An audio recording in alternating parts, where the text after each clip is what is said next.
আমি সরকারকে বলবো, সরকার যারা অপরাধী তাদেরকে ধরে, যারা নিরীহ, আমি আবারও বলছি আর নিরীহ তাদেরকে ছেড়ে দেন। তা আলেমদের মধ্যে কেউ কেউ অপরাধী ছিল নাকি? তাহলে আপনার ভাষায় আলেমদের মধ্যে কেউ কেউ কি ছিল? অপরাধী ছিল।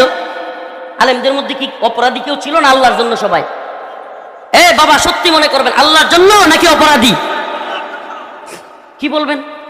অপরাধী। এরপরে বলে কি কি মনে করছেন সরকারকে ধাক্কা মেরে ফেলে দিবে না? সরকার বসে থাকবে? আমার জুব্বা খোলা হয়েছে, টাইনা লঙ্গি খোলা হয়েছে, এগুলো খুলে প্যান্ট শার্ট গেঞ্জি এগুলো পরানো হয়েছে, বিড়ি ধরায় দেওয়া হয়েছে, তারপরে ছবি তুলছে। আল্লাহ আল্লাহ, এই কাজগুলো এরা করেছে। এটা কেন বলতেছি শুনেন, কষ্ট লাগে নাই? কি মনে করছেন আল্লাহর দিকে তাকায় খালি কান্না করছি, চোখ দিয়ে অজরে পানি পড়ছে?